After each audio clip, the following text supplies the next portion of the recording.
Existe una enfermedad que habita en el espíritu humano, pero esta enfermedad no es algo tangible, como una herida física, ni es un enemigo claro a ser combatido con armas o fuerzas externas. Es más insidiosa, más penetrante. Esa enfermedad es la desesperación, una condición que se instala en el corazón y en la mente, sin alarde, pero profundamente perturbadora. No se manifiesta con gritos o alarmas, sino con el silencio profundo del alma en desorden, señalando que algo esencial está ausente. Es el reflejo de un yo que se ha perdido en sí mismo, que no ha encontrado el camino para ser quien verdaderamente debería ser, conforme al propósito que Dios le ha reservado. La desesperación, por más sutil que sea, no deja de manifestarse. Surge en aquellos momentos en que el espíritu parece atrapado en una interminable rumiación. Usted, probablemente, ya se ha encontrado volviendo a los mismos pensamientos, a la misma agitación interna, como si su mente estuviera siempre corriendo detrás de algo que nunca llega. Sin embargo, no se engañe, esos pensamientos que asolan su mente no son el enemigo, son solo los síntomas de una enfermedad más profunda, más devastadora, la negativa a ser el verdadero yo, la negativa a abrazar la libertad de ser quien usted es, y no una copia del otro, de la multitud.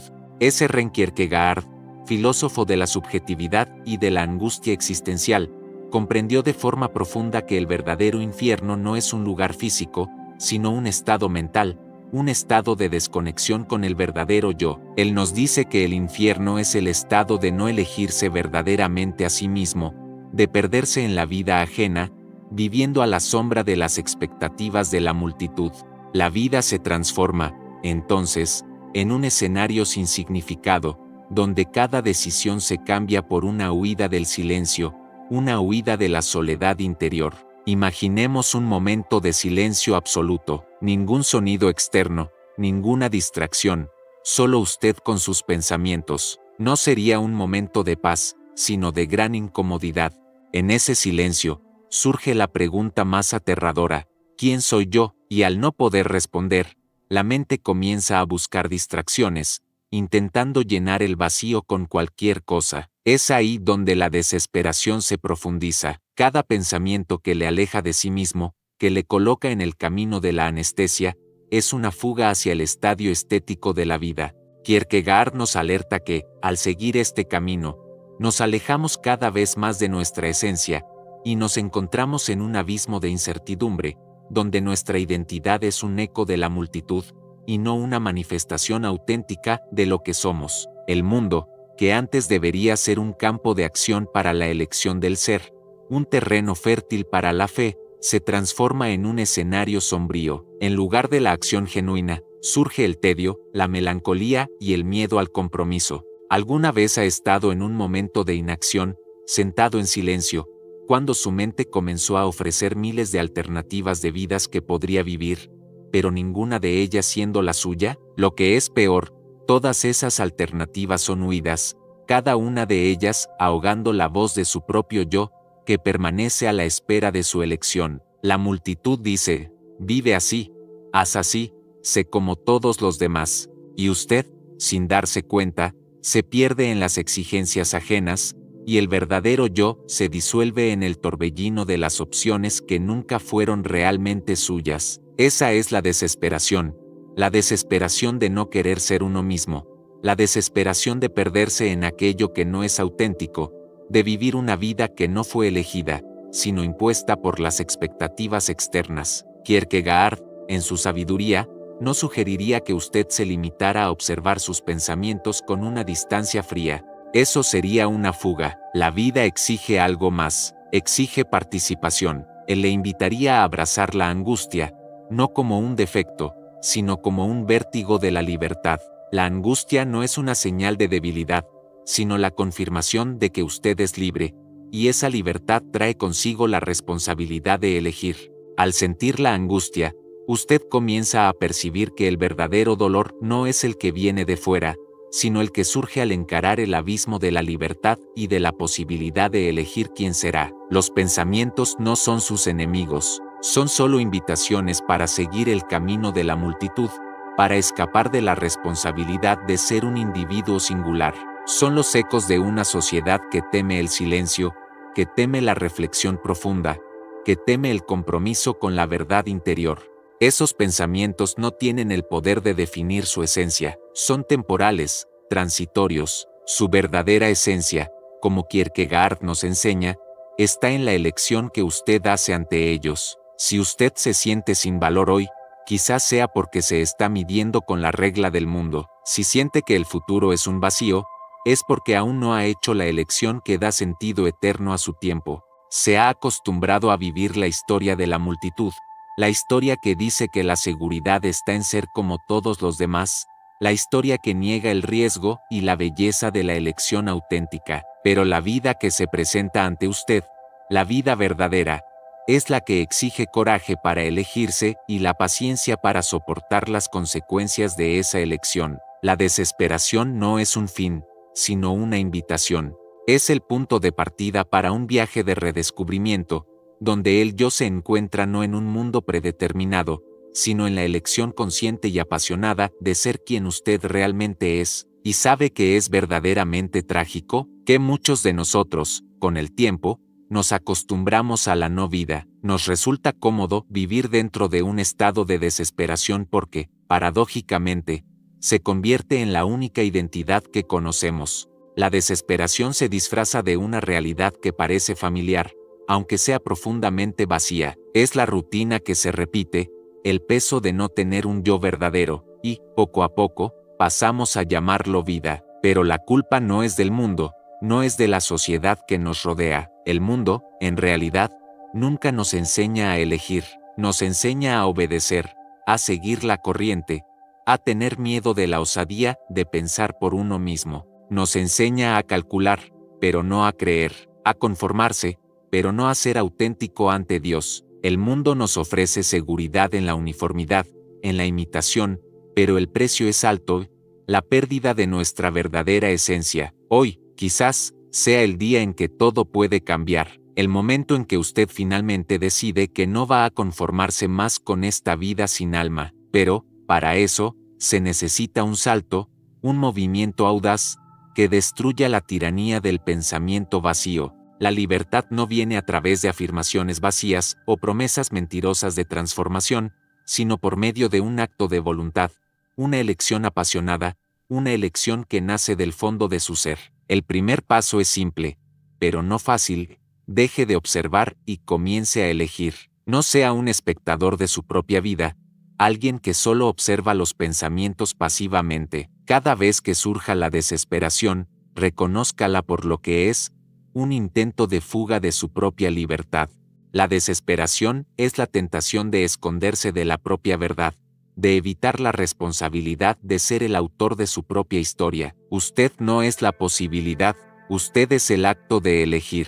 Cada pensamiento que surja, cualquier tentación de abandonar el viaje, es solo un reflejo del miedo a la libertad. La verdadera pregunta no es ¿quién me dijo esto?, sino ¿qué elegiré ser?, en virtud del absurdo de la vida. El pensamiento que le atormenta puede haber sido una defensa, una manera de proteger su alma del riesgo que es necesario para creer, para entregarse al amor y al compromiso. Pero usted ya no necesita esa protección. Está despertando a su vocación de convertirse en un individuo, de encontrarse con su yo verdadero, sin mediadores ni excusas. Kierkegaard, con su sabiduría, nos dijo que la subjetividad es la verdad. ¿Y qué significa eso? La verdad no está en fórmulas preestablecidas, en ideologías impersonales, sino en la vida vivida, en la elección radical de quién es usted. Lo que usted elige, como vive esa elección, eso se convierte en su verdad, su existencia genuina. Su mente, por mucho tiempo nublada por la falta de elección, necesita ser limpiada. Funciona como una lente, y si esa lente está obstruida por el miedo a elegir, por la conformidad, entonces todo lo que verá estará distorsionado. El amor, el cariño, la verdad, todo eso parecerá distante, porque usted no eligió verse como alguien digno de esas cosas ante el absoluto. No importa cuánto le amen los demás, si usted no elige verse como alguien digno de amor, ese amor será solo una abstracción sin impacto real. El primer poder real que necesita reivindicar es el poder de decidir. ¿Dónde está su pasión? ¿Qué le mueve? ¿Su voluntad se dirige hacia la seguridad de la multitud o hacia el riesgo de la fe? La verdadera elección no es sobre crear una ilusión de felicidad, no es sobre negar el sufrimiento, sino sobre aceptar el riesgo de una vida auténtica. Elegir es estar dispuesto a enfrentar la desesperación, con todas sus sombras e incertidumbres, y aún así, decidir no ser consumido por ella. Y no basta solo con dejar de pensar de forma desesperada. Eso es el comienzo, pero es solo el primer paso. La verdadera transformación viene cuando usted se mueve hacia el estadio ético de la vida. Aquí, usted hace compromisos reales, compromisos que definen quién es usted en el mundo, que muestran su identidad no solo para sí mismo, sino para los otros. Esos compromisos no son fáciles, porque exigen renuncia y coraje, pero son necesarios para la construcción del verdadero yo. Finalmente, está el estadio religioso, donde el movimiento va más allá de la razón. Aquí, usted se relaciona con el absoluto, con lo divino, no por la razón, sino por la pasión, por la entrega incondicional, por la confianza en la paradoja que es la fe. Ese es el movimiento final, el punto donde usted se convierte en quien fue llamado a ser, no más limitado por las convenciones del mundo, sino profundamente arraigado en su propia verdad. El punto no es cambiar su vida de una vez, en un acto dramático de autosugestión. El punto es hacer una elección radical, una elección que fundamenta su existencia de manera tan profunda que colorea cada momento de su día. La transformación no viene de una única gran decisión, sino de la repetición de esa elección, de la renovación constante de esa decisión en todos los momentos. Es en el compromiso diario con la elección que ocurre el verdadero cambio. Kierkegaard habló sobre el caballero de la fe, no un guerrero que lucha contra enemigos externos, sino alguien que hace el doble movimiento. Primero, renuncia a todo en el mundo, con una resignación infinita, y entonces, paradójicamente, recibe todo de vuelta, viviendo plenamente en el mundo, pero no del mundo. Ese caballero está dentro de usted, esperando ser despertado. Cada vez que usted se niega a disolverse en la multitud, cada vez que se elige a sí mismo frente a la angustia, usted lo despierta, y cuando eso sucede, comienza a vivir de forma verdadera, no más como un espectador, sino como el autor apasionado de su propia historia. ¿Qué es lo que más aterroriza a una mente desesperada? El momento en que usted hace una elección irrevocable, el momento en que deja de ser un espectador pasivo y se convierte en el creador de su propia existencia. La gran pregunta es, ¿tiene el coraje de dar ese salto? No porque todo vaya a ser perfecto, sino porque ha elegido vivir con pasión, con propósito, en lugar de conformarse con la apatía de la multitud.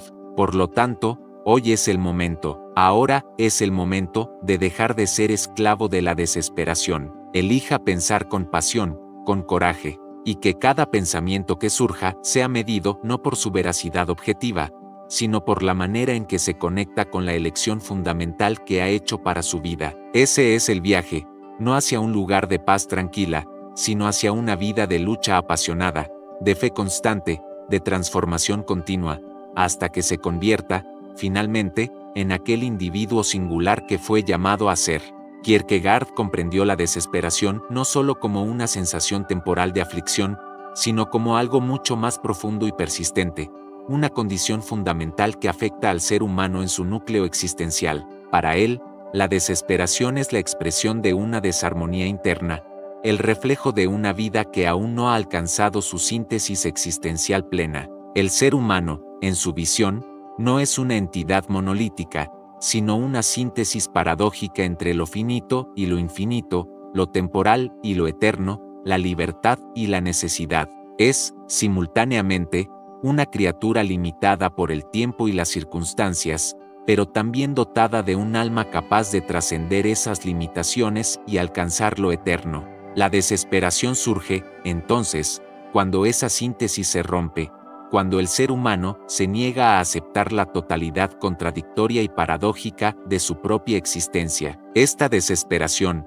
al contrario de lo que se podría pensar, no es una experiencia que nos lleva simplemente a la muerte física. Es, de hecho, mortal en un sentido mucho más profundo. Su muerte no es física, sino espiritual.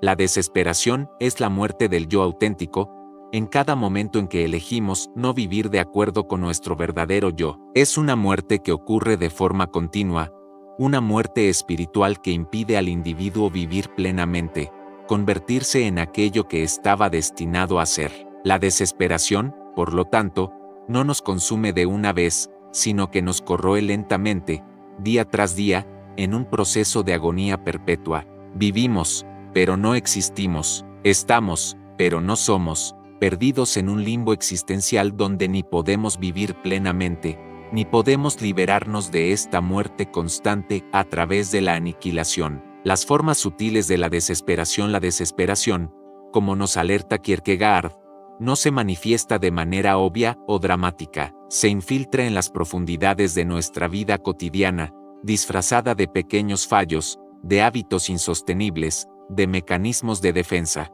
Una forma sutil de desesperación es la desesperación de la debilidad, cuando, en nuestra falta de coraje, no logramos ser verdaderamente quienes somos. Aparece cuando nos escondemos detrás de una máscara, cuando deseamos ser otra persona, cuando nuestra vida se resume en compararnos con los demás, en envidiar lo que no tenemos, en perdernos en fantasías sobre quiénes podríamos haber sido si hubiéramos tomado otras decisiones. Pero hay otra forma de desesperación, más activa, más cargada de intensidad, la desesperación del desafío. Esta es la desesperación de aquellos que quieren ser auténticos, pero solo por sus propias fuerzas, sin admitir la necesidad de algo más grande, sin reconocer su dependencia esencial del absoluto. Buscan una autenticidad que es meramente producto de su ego, sin entregarse a la verdad más profunda de que la auténtica libertad no puede alcanzarse en soledad, sino solo a través de la relación con lo divino. Aquel que parece tener éxito, que se destaca por su apariencia de prosperidad, puede, en realidad, estar en una profunda desesperación. La identidad de esa persona está construida sobre una base inestable, sobre la admiración de los demás, sobre los roles que desempeña en la sociedad, sobre las máscaras que usa para ocultar la verdad de quién es realmente. En este caso, la desesperación no es visible, pero está presente, corriendo entre líneas en una vida que se ha perdido en la búsqueda de validación externa. La desesperación, por lo tanto, no distingue clase social, conocimiento o riqueza. Es una condición humana universal, presente en todos los que aún no han logrado dar el paso decisivo hacia su autenticidad. La multitud como refugio y prisión para Kierkegaard.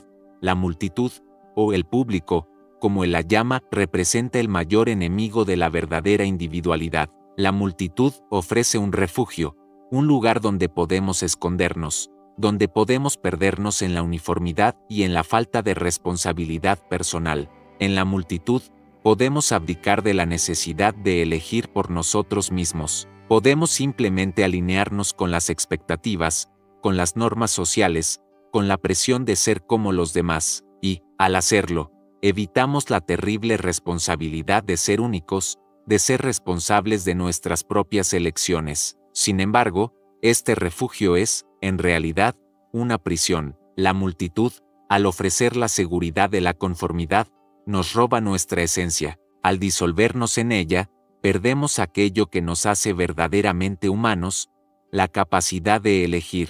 Perderse en la multitud es perderse a sí mismo. Nos convertimos en meros números, estadísticas, consumidores, seguidores, cualquier cosa, menos el individuo singular que fuimos llamados a ser. Ya no estamos en contacto con nuestra vocación única, y la multitud se convierte en la prisión que impide nuestra liberación espiritual y existencial. La angustia como portal. La angustia es una experiencia central en el pensamiento de Kierkegaard. Para él, la angustia no es meramente el miedo a lo desconocido o a la incertidumbre, sino la experiencia vertiginosa de la libertad absoluta. Cuando enfrentamos la angustia, somos confrontados con el abismo de la libertad, el reconocimiento de que podemos elegir cualquier cosa, de que no estamos aprisionados por fuerzas externas, de que nuestra vida no está predestinada. Esta libertad, sin embargo, no es algo simple, es radical, pues trae consigo una responsabilidad igualmente radical. la nada que acompaña nuestra libertad no es un vacío aterrador,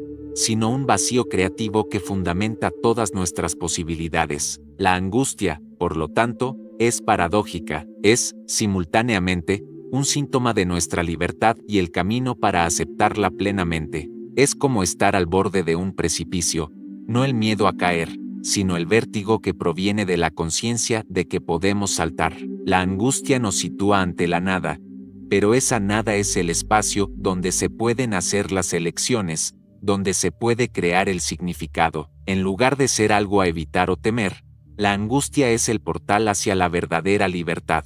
Al enfrentarla y abrazarla, nos volvemos capaces de vivir nuestra autenticidad, de hacer nuestras elecciones con conciencia y pasión, y de afirmar nuestra vida en su totalidad.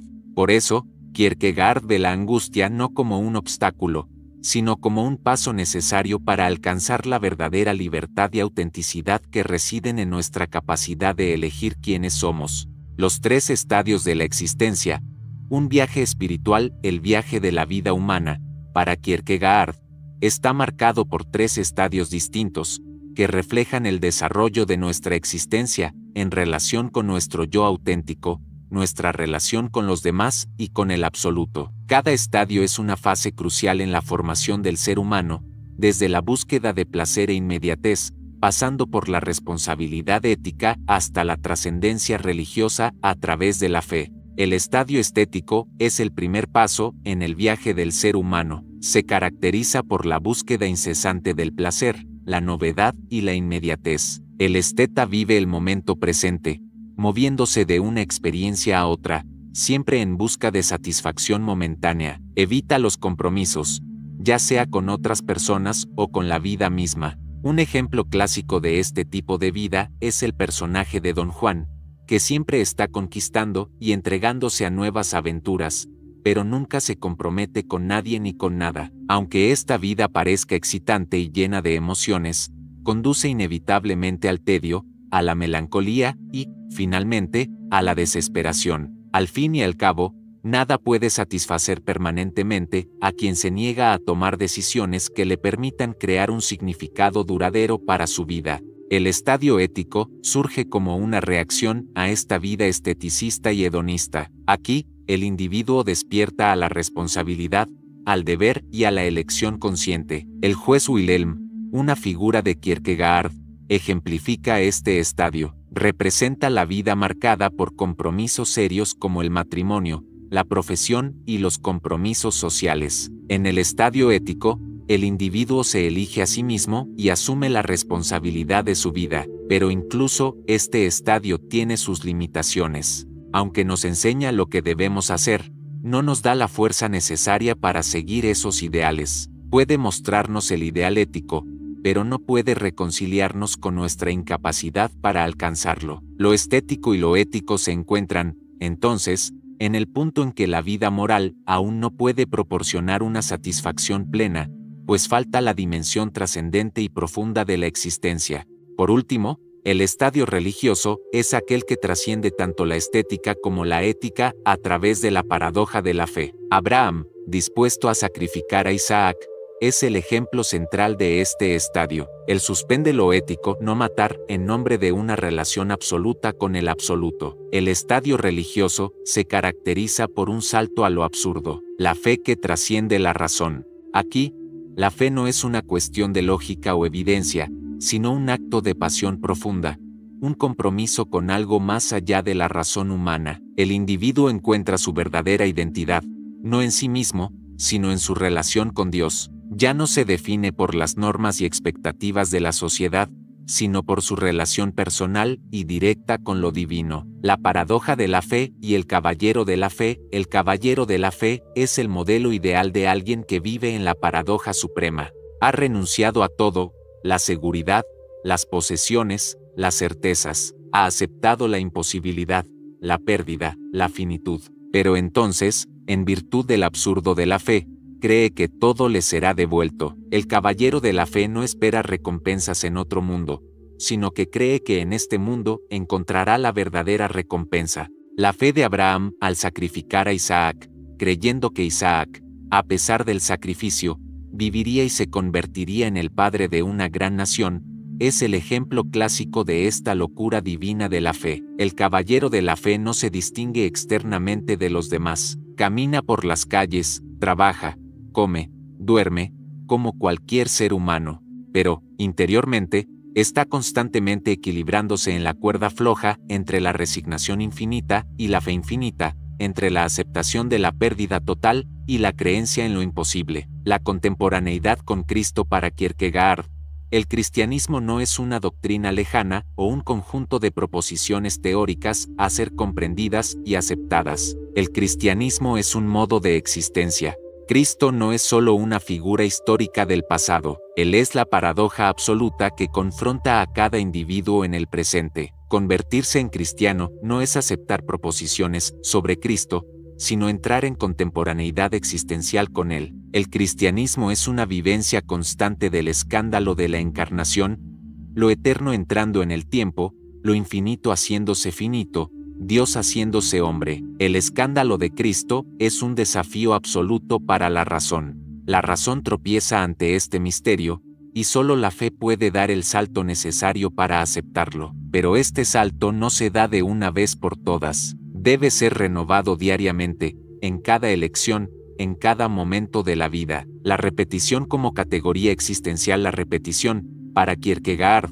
no es simplemente la repetición de lo mismo. Al contrario, es la recuperación creativa del yo. La repetición es un movimiento hacia el futuro, no una búsqueda en el pasado. No es reminiscencia, como en Platón, donde buscamos lo eterno en lo que ya pasó, sino la búsqueda de lo eterno en lo que está por venir, a través de decisiones renovadas y libres. Cada mañana, el individuo debe elegir nuevamente ser sí mismo. La verdadera libertad no es la capacidad de hacer cualquier cosa, sino la capacidad de elegir continuamente quién se es ante el absoluto. Cada elección renovada es una reafirmación de nuestra libertad y de nuestra identidad auténtica. El silencio y la comunicación indirecta. Kierkegaard también comprendió que las verdades más profundas de la existencia no pueden ser comunicadas directamente. ¿Cómo comunicar la fe a alguien que no cree? ¿Cómo explicar el amor a quien nunca ha amado? Por eso, escribió bajo seudónimos, creó personajes y contó historias. La verdad existencial debe ser descubierta por cada uno de nosotros, en su propio viaje. El silencio tiene un papel esencial en este proceso.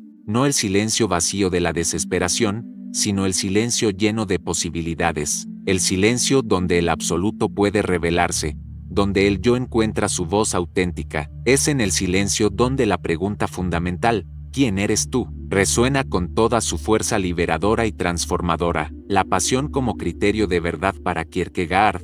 La verdad subjetiva es la que realmente importa. Y esa verdad no se mide por su correspondencia con hechos objetivos, sino por la intensidad con que es vivida. Un hombre que ora con pasión infinita a un ídolo está más cerca de la verdad que aquel que recita mecánicamente las palabras de un credo. La cuestión central no es el qué, sino el cómo. ¿Cómo vive usted su vida? ¿Con qué intensidad elige? ¿Con qué pasión cree? Son estas las preguntas que definen la verdad existencial de cada uno de nosotros. El instante y la eternidad. El instante, para Kierkegaard, es el punto de encuentro entre el tiempo y la eternidad. No es un punto en el tiempo cronológico, sino una ruptura en el tiempo, un momento en el cual lo eterno irrumpe en lo temporal. Es el momento de la decisión, del salto. Cada instante carga consigo el peso de la eternidad, pues es en él donde podemos elegir o negar nuestro yo auténtico. El pasado no nos determina, el futuro no está escrito.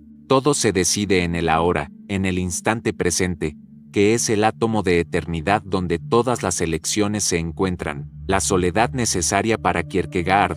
Convertirse en un individuo singular implica una soledad fundamental, no una soledad aislada, misantrópica, sino la soledad de aquel que, al asumir su responsabilidad, ya no puede disolverse en la multitud. Debe estar ante Dios como un individuo único, tomando sus decisiones sin la garantía de apoyo externo. Esta soledad no es una carga, sino un privilegio. El precio de la individualidad auténtica es el desierto donde el yo se encuentra consigo mismo y con Dios, donde las voces de la multitud se callan y la voz auténtica puede, finalmente, ser escuchada. El amor como deber y paradoja para Kierkegaard. El mandamiento cristiano de amar al prójimo como a uno mismo es, sin duda, una de las mayores paradojas éticas de la existencia humana. ¿Cómo es posible ordenar el amor?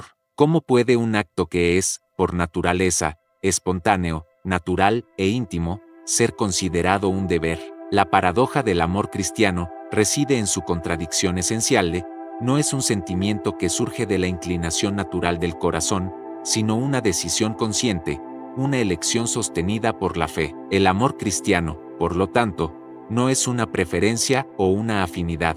No se trata de que nos guste el otro o de sentirnos atraídos por sus cualidades, sino de ver en el otro su eternidad. El amor cristiano se fundamenta en la decisión de amar al prójimo no porque sea amable, sino porque Dios lo ama. El amor no es una reacción al otro, sino un compromiso personal de reflejar el amor divino en la relación con el otro. En este sentido, amar al prójimo se convierte en una acción trascendental y una vivencia ética de lo divino. Este tipo de amor es una expresión de voluntad, una afirmación radical de nuestra capacidad de elegir amar, independientemente de las circunstancias o cualidades del otro. Es aquí donde la paradoja del amor se resuelve.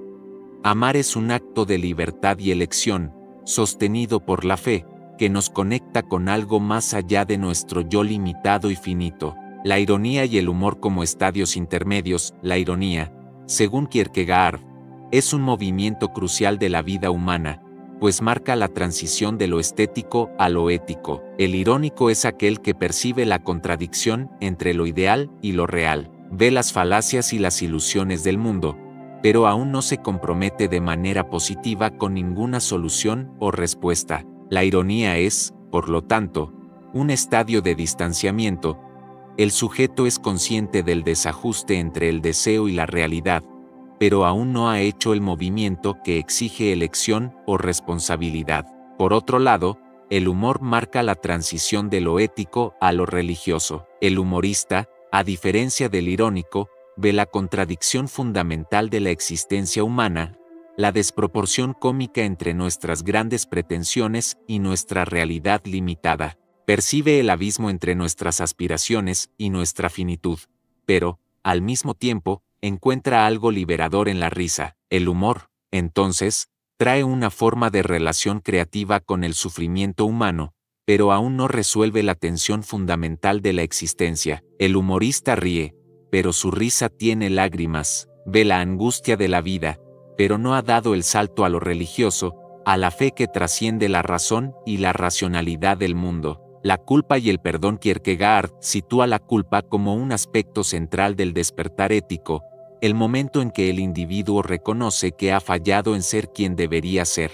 La culpa es el reconocimiento de nuestra limitación y de nuestra incapacidad para alcanzar el ideal ético. Sin embargo, esta culpa no es algo que deba ser negado o evitado, sino algo a ser trascendido a través del perdón religioso. El perdón, para Kierkegaard, no es simplemente olvidar o disculpar, sino una afirmación paradójica: a pesar de la culpa, somos aceptados. La conciencia de la culpa lleva a la necesidad de trascender nuestro fracaso, y el perdón divino ofrece la gracia, la posibilidad de reconciliación con el absoluto. Este proceso es esencialmente existencial, pues no se trata solo de un perdón que absuelve nuestros errores, sino de un reconocimiento de nuestra aceptación ante lo divino, incluso en nuestra falibilidad. El perdón no borra la culpa, sino que nos libera de la condenación eterna, permitiéndonos vivir una nueva relación con el mundo, con el absoluto. El sufrimiento como escuela. Para Kierkegaard,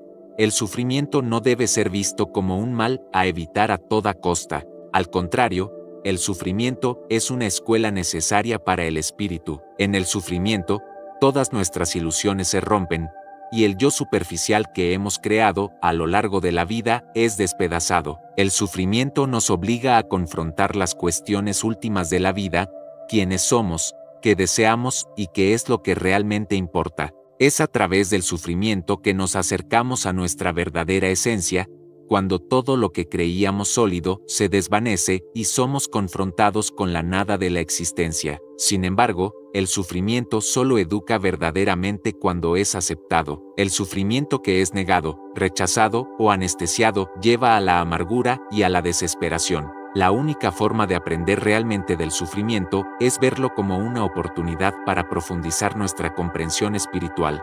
El sufrimiento es, entonces, una fuerza que nos empuja a un nivel más alto de conciencia y autocomprensión, cuando aceptamos y transformamos ese sufrimiento en un medio de aproximación a lo divino. La esperanza paradójica, la esperanza cristiana, como la entiende Kierkegaard, no es un optimismo ciego o una creencia de que todo saldrá bien. No es simplemente esperar que las cosas mejoren.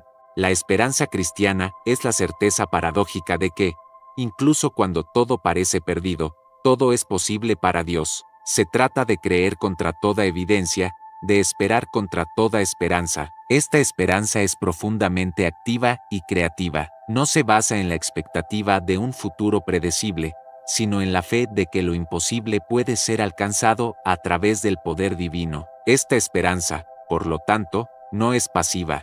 No espera simplemente que las cosas se resuelvan por sí mismas, sino que crea nuevas posibilidades. Es la fuerza que sostiene el salto existencial, que posibilita la elección de ser quien eres ante lo divino, incluso cuando las circunstancias del mundo parecen dictar lo contrario. La esperanza cristiana es la esperanza que transforma, que da la fuerza para atravesar el abismo entre lo finito y lo eterno. El llamado final Kierkegaard no solo nos presenta estas ideas filosóficas, sino que nos convoca a vivirlas. La filosofía de Kierkegaard no es para ser comprendida intelectualmente o aceptada pasivamente, sino para ser experimentada existencialmente. No basta con comprender teóricamente la diferencia entre los estadios estético, ético y religioso. Lo que realmente importa es dar el salto, vivir de acuerdo con estas categorías, tomar las decisiones radicales que definen nuestra existencia. Cada persona que lee a Kierkegaard se enfrenta a la misma elección crucial: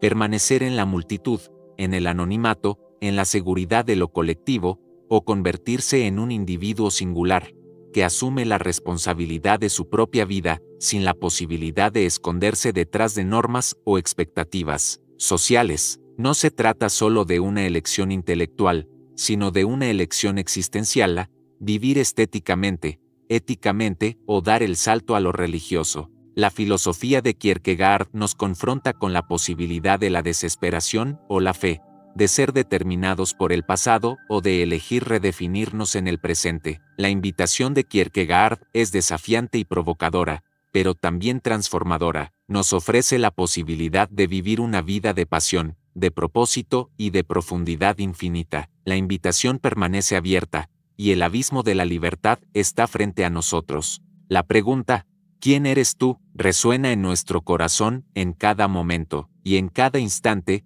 tenemos la terrible y gloriosa oportunidad de responder, no con palabras, sino con la totalidad de nuestra vida.